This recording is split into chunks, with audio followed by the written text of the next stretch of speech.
Back, and yes, the film crew has rejoined me, much to the chagrin of everybody who's left me a negative comment on YouTube. It's so funny, of the negative comments I get, how many of them are picking on my stuffed animals. It's just, it's very little about the review or about my opinions. They all say that because I've got the stuffed animals here, that somehow invalidates my opinion. And I certainly hope that is not the case, because we got some stuff to talk about here, and not just in terms of talking about a movie just as a solo entity. We have a lot to talk about what this specific movie brings to the dialogue, and there is a lot, I was not expecting any of this. I think the way that we have to approach this, and we got to talk about this, is with this very simple question: why does representation matter? Okay, representation matters, but I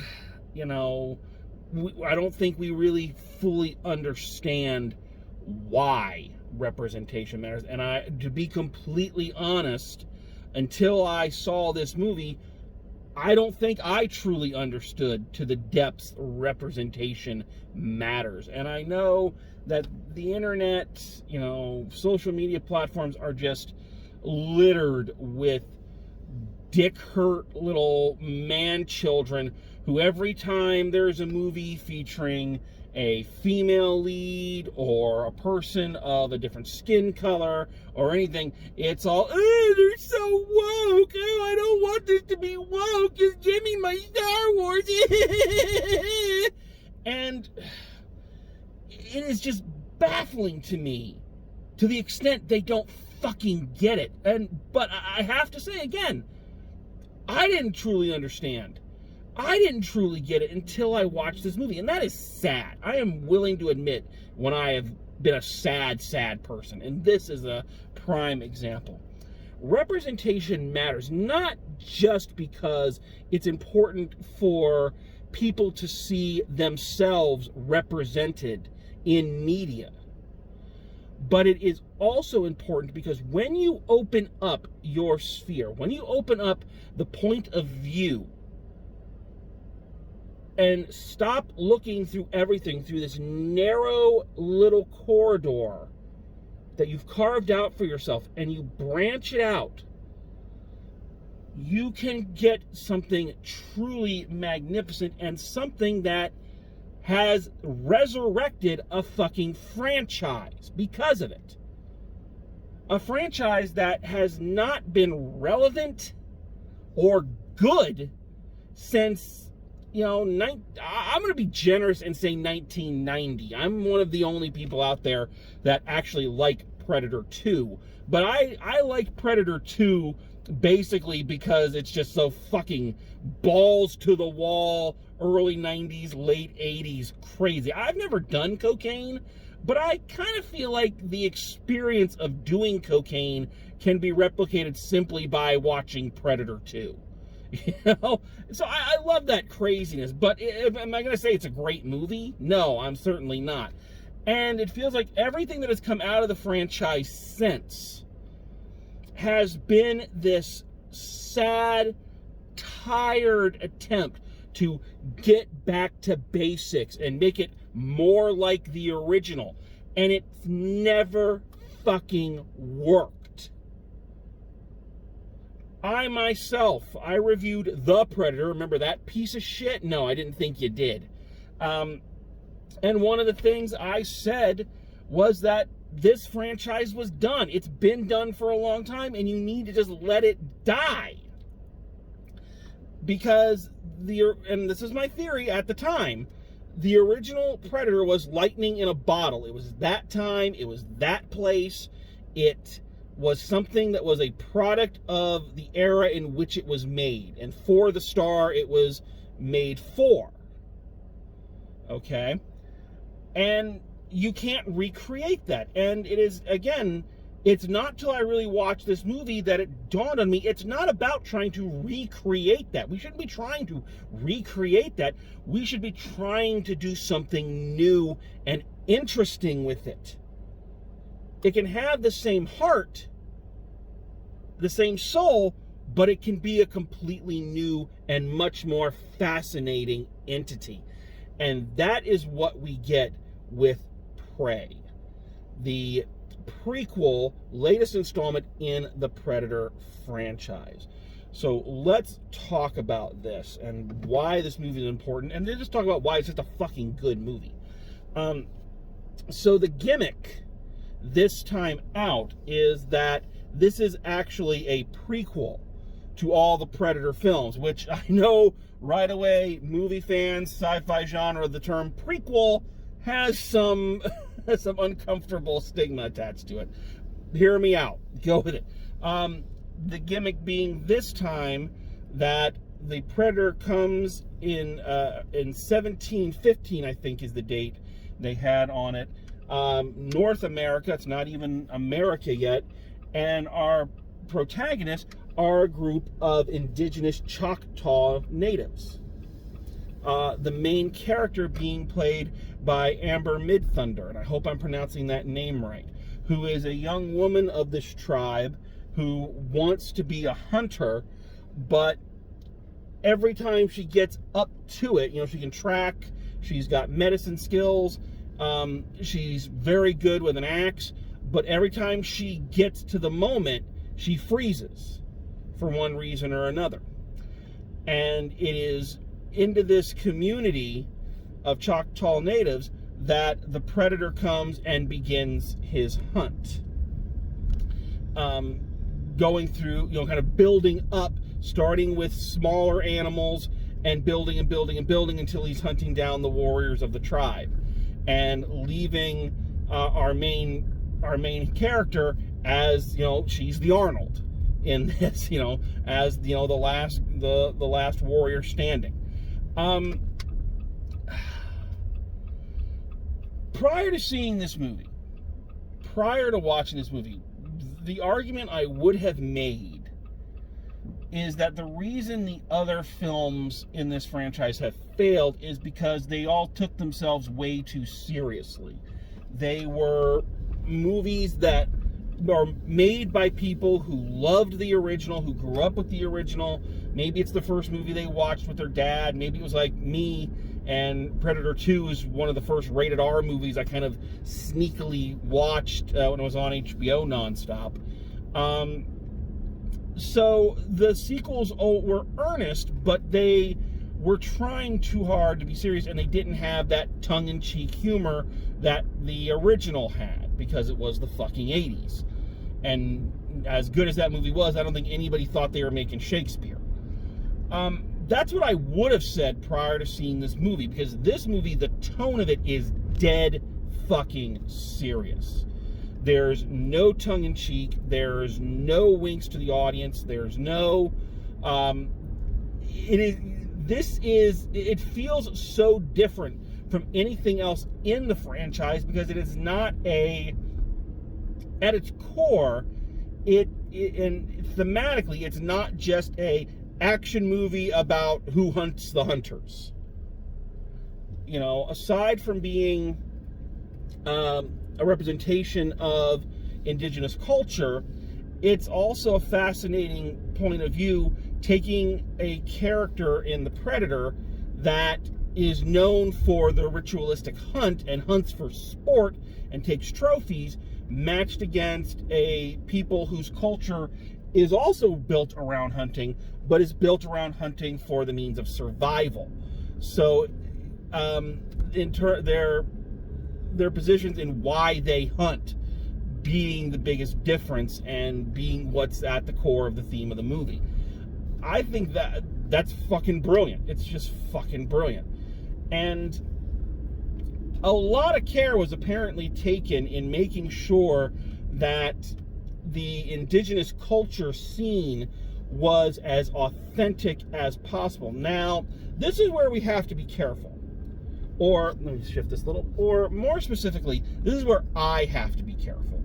Because I am a hetero white man, so therefore, my opinion on how well something is, or another group is represented, can only carry so much weight, because clearly I'm not the group being represented. You ask me how Italian Americans are being represented, I can give you an opinion on that.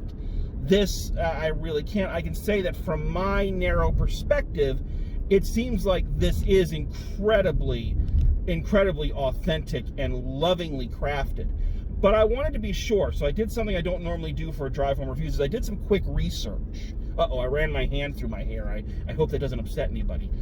Anyway, I did some quick research on the film before coming out to do a review, of wondering, what indigenous audiences and critics thought of the movie, and I'm happy to say the response so far has been overwhelmingly positive. In fact, one reviewer for an indigenous website, and I'm sorry I don't have the actual website here with me, said that this movie is a landmark because it may be the most authentic representation of indigenous culture ever put to film. Think about that. A fucking Predator movie. So it's clear that this movie was very lovingly crafted. So much so, this is a fascinating thing, and I'm kind of mad I didn't know this sooner. One of the producers, Jane Myers, is actually from an indigenous tribe. I can't remember if it's Choctaw or not, but she is indigenous, an actual indigenous, not that I'm 2/48 something bullshit they pulled so that they could justify Johnny Depp playing Tonto in that Lone Ranger piece of shit, which, as it turns out, was probably better for the indigenous population to not be associated with that movie. However, I digress. And she apparently is who was mostly responsible for really doing the research and making sure everything from the costumes to the sets to the props to the aesthetic, the makeup, and all that was as authentic as humanly possible. So much so that her original vision for the film was for it all to be done in Choctaw, for the actors to actually speak Choctaw. And the director kind of said, no, commercially, I don't think that's the best idea.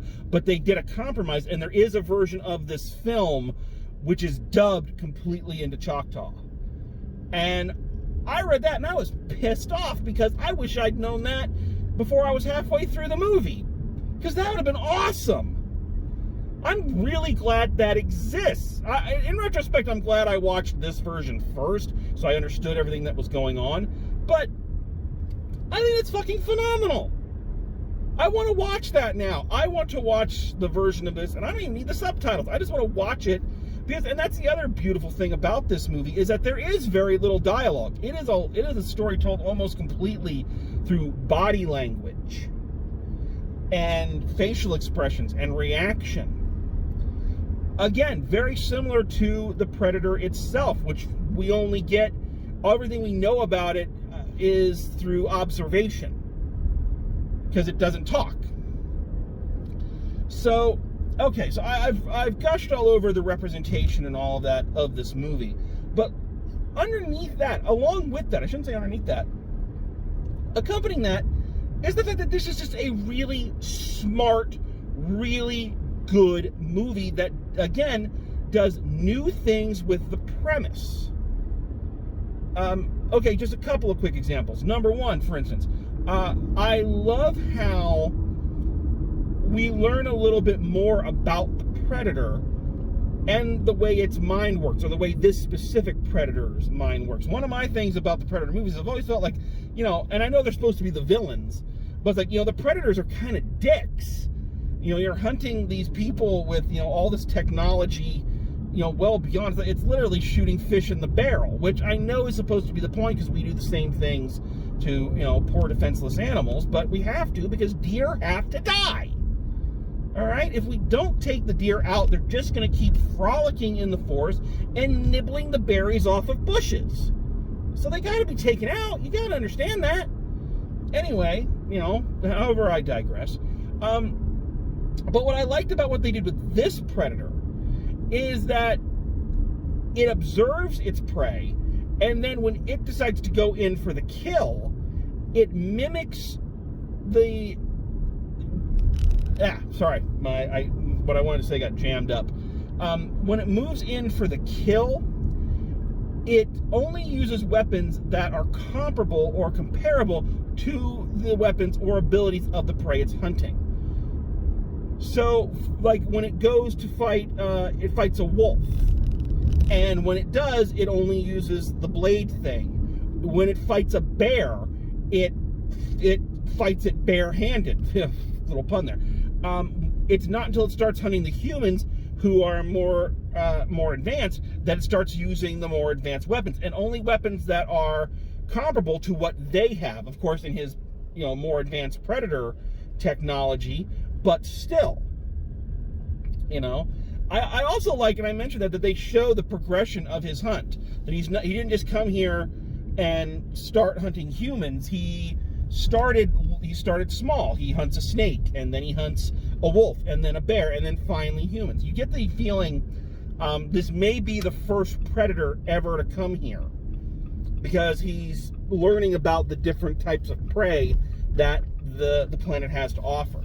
That's just really smart filmmaking. I also love that this movie is smart enough to know its audience, and it knows that we know the Predator is the bad guy, and we want we want Amber to get out. That's not her. That's not the character's name. It's the actor's name. We want her to survive. But it also knows that part of the fun of a Predator movie is to give us a bunch of assholes that the Predator can cut down that we don't feel bad about. And it gives us that in the form of this pack of French hunters that come along and capture our heroine and try to use her and her brother as bait for the Predator. So what's really clever about this is that the trappers are all speaking French. They don't give it subtitles. They don't have them speak American or English with a French accent. They're speaking French, and she doesn't understand them, and we don't understand them. So we have a better feeling of what she must be going through, not knowing who these people are, what they're doing there, or what they're saying about her, or anything like that. So it puts us on the same level as our main character. It's a very simple little thing, but it works so well. I also have to say, and again, going back to this film having just new ideas and new ways of doing things, that the final showdown between our main character and the Predator is not just a carbon copy of Arnold's, which a lot of them have tried to be. Do you remember Predators? When they tried to do the aliens thing, and that it was basically Adrian Brody doing the exact same thing that Arnold did, only Adrian Brody can't pull off a tough guy. This character is different. She's again someone who hesitates, but she's smart. She observes, she learns, and she adapts. And she kills this Predator, spoiler alert, I guess, through basically hunting it and setting a trap specific for it. So, again, just brilliant. Brilliantly done.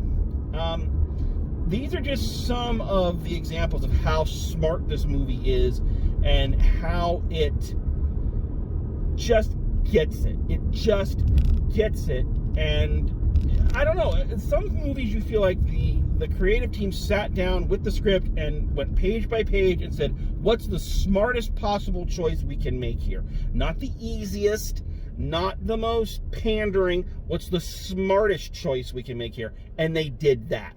There's very little about this movie that I can badmouth. The only thing I can think of is that some of the action sequences, the characters are moving so fast and the camera work shakes a lot that sometimes it's hard to track what's happening. So that's an issue. I also have to say, even though this movie is a step in the right direction, I'm glad that we don't use, I'm glad that we don't use actual animals for a lot of these things anymore, that we're not exploiting animals like bears and mountain lions and things for for film, and that we can do that with CGI. Now, that being said, we've really got to get somebody in there to try to design us some better looking CGI animals, because they all look just a little too cartoony. And that's been a problem with CGI animals for a while.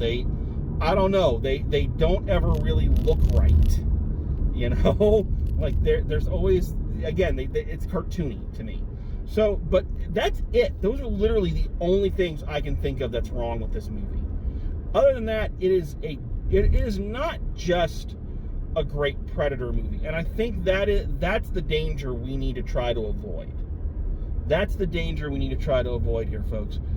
This movie is great not because it's a return to form for Predator, or it's the first good Predator movie since the first one, if that's your jam. That is true, but more to the point, this is, I think, the first film in this franchise I can honestly say is an absolute great movie. Look, I love the original Predator, don't get me wrong.